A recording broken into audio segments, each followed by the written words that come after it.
Welcome to Sunday homily on the Feast of Pentecost. My dear friends, this is one of the main feasts of the church. And on this feast we put color red to signify the fire that came to the apostles as tags of fire.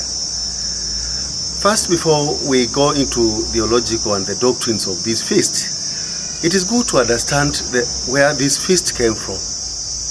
Pentecost is from a Greek word which means 50. But this feast is one of the great feasts that were celebrated by the Jews. In the book of Exodus, the Jews were told that every male should make a pilgrimage to Jerusalem for 3 times per year to celebrate the 3 great feasts of the Jewish culture. The first feast was the feast of Passover, when they would remember their exodus from slavery in Egypt.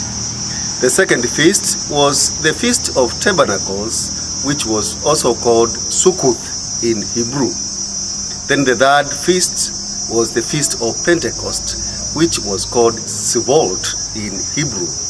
And these feasts, they would celebrate the harvest and the bringing of the first harvest into the table of Jerusalem.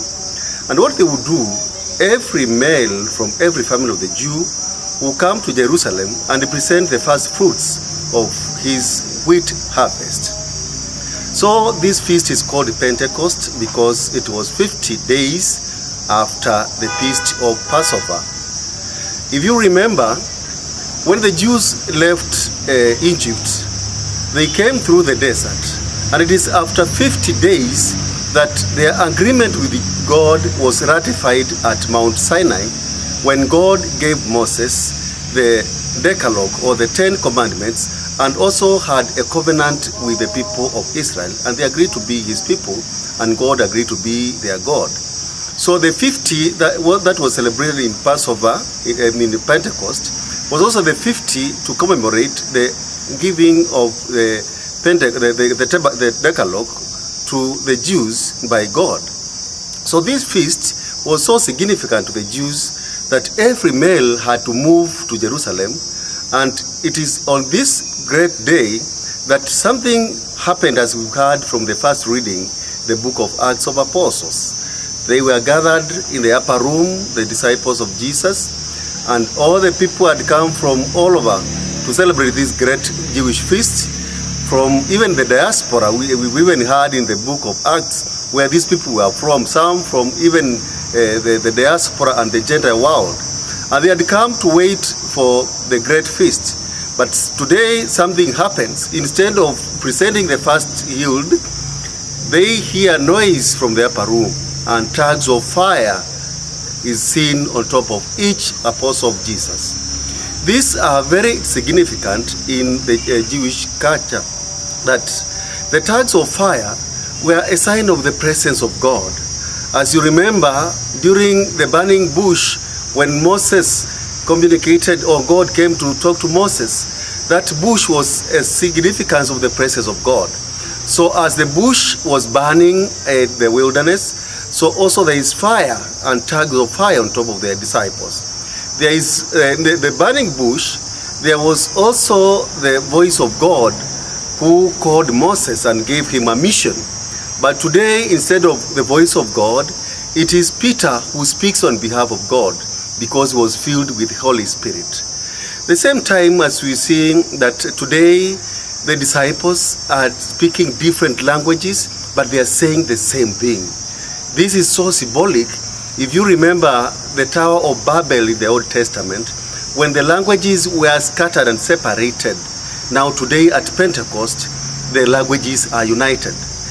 The Tower of Babel was a symbol of pride, was a symbol of self-aggregation, was a symbol of self-esteem, was also a symbol of selfishness, where man was trying to amplify himself on top of God, or to reach God, or to equal himself with God.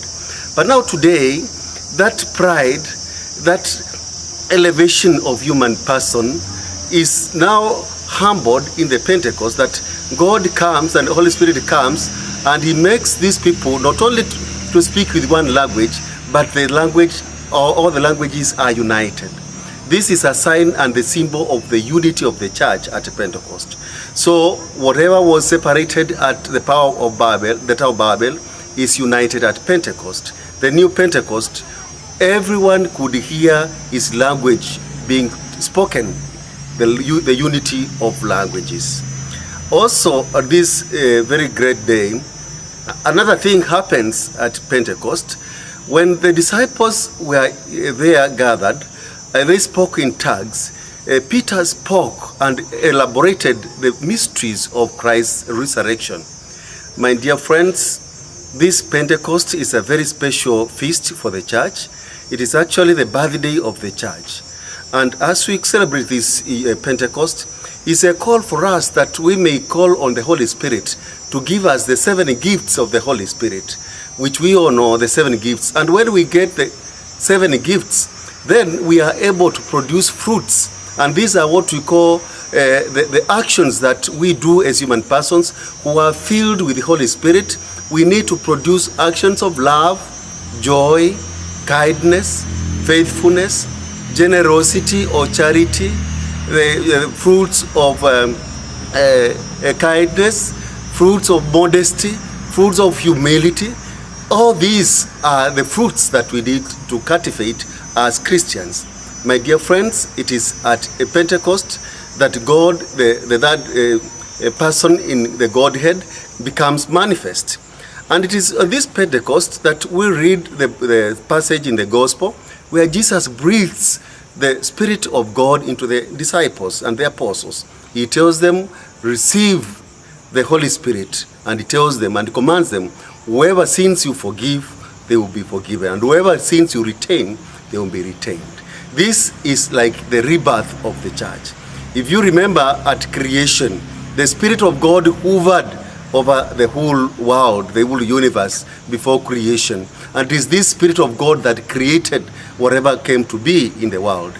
So today it is like Jesus is breathing the same Spirit of God to the disciples. It is like recreating the universe. It's a rebirth of the church. So today, my dear friends, as we receive the Spirit of God, as Jesus breathes into us the Spirit of God, let us be reborn so that we may abandon anything that separates us from God, anything that amplifies human being more than God, anything that tries to equate human person to God.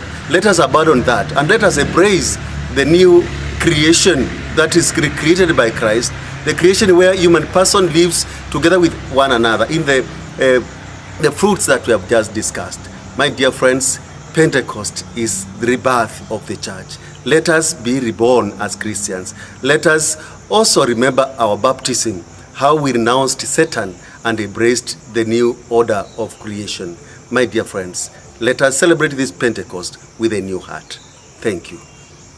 I'm Father Jeremiah Mutuku. I welcome all of you to subscribe to this channel.